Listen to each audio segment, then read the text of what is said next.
All through my life, I've built barriers to protect myself from getting hurt by people. But when I came into 7th grade, I met two important people in my life who were able to get past my defenses without really trying. The first was called Angie. She was a new girl in our school. As it seemed like a fresh start, I decided to try and make friends with her. She was wonderful, and we got on as if we'd been close friends for years. The second was a boy called Sam. I met him on the first day of school during study hall. At first, I was kind of jealous of him because he seemed to get along too well with one of my other friends. But I quickly shook this off when I got to know him better.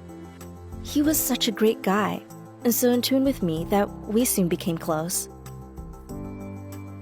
Later in the year, Sam and I ended up sitting next to each other in ELA. Things were going great with him, and we seemed to talk non-stop with each other. I was so relaxed around Sam that my mind started to play tricks on me. Was I starting to have feelings towards him? Maybe. I wasn't sure. But now it was February, and the school Valentine's dance was approaching. I was feeling pretty low at that time. I didn't have a steady boyfriend, and had never had one because of the barriers I built against anyone wanting to get close to me. Then, out of the blue, Sam asked me to go with him to the dance. We both understood that it wasn't a date, just two friends going out together. Why not? So I said yes. It was all going fine at the dance, and I thought we were having fun. But halfway through the evening, Sam suddenly turned to me and said he found the whole thing boring and he was leaving. Moments later, he upped and left the dance hall. Not long after he'd gone, I received a strange text from him that read, "Sorry for leaving you, but I was too afraid to ask you if you want to be more than friends." It was clear from what he texted me that Sam saw our relationship taking a step further. I liked Sam a lot, but because of my barriers, I'd always struggled to hold down a steady relationship. Then I thought, because I was already close to Sam, it might just work out. So I decided to take a chance, and I texted back, "Sure."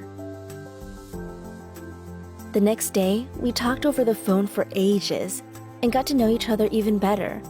I felt happy and optimistic about my decision to become Sam's girlfriend. Maybe I hadn't built my walls too high after all. Maybe I could hold down a steady relationship. I was determined to be open-minded and give it my best shot. All was going well with Sam for a while, and I genuinely thought we could make it together.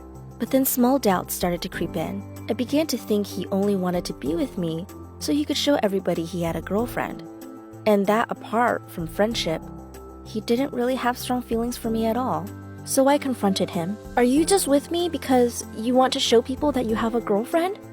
You aren't really into me, are you?" "What?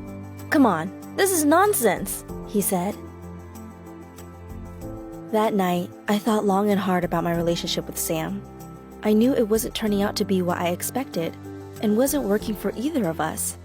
So, after churning things over and over, I finally decided to break up with Sam.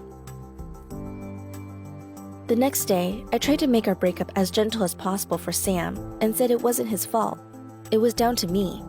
I told him that I decided to wait till I was older before having a serious relationship. Finally, I said that despite our breakup, I still wanted us to remain as close friends as we had been before we started dating. At the time, he said he would, but it wasn't long before it all came crashing down. It started later that day at school. Sam seemed to be avoiding me. When I eventually cornered him and asked him what was wrong, he said something that took me completely by surprise. He told me he never wanted to speak to me again. I was shocked. I didn't know what to say. Sam continued to avoid me all that day. Then it got even worse. Sam asked the teachers to change the seating arrangements in the class, so I was as far away from him as possible. I felt terrible. He had been my closest friend before we'd started dating. Now our closeness had disappeared completely. Sam wanted nothing more to do with me. Losing a close friendship is in a way like losing a loved one. I felt really down for a long time. I was lucky in that I was still very close to Angie, and she helped me think things through. One day I asked Angie if I should try talking to Sam, to see if I could change his mind so we could at least be friendlier towards each other. She said it was worth a try, but not to hold out much hope. I think she believed my closer relationship with Sam had been a damaging experience for me. She was worried that I would start putting up barriers again to shut people out of my life. Angie was right about Sam. He refused to talk to me about our breakup or even about becoming friends again. It's been a long time now since my breakup with Sam.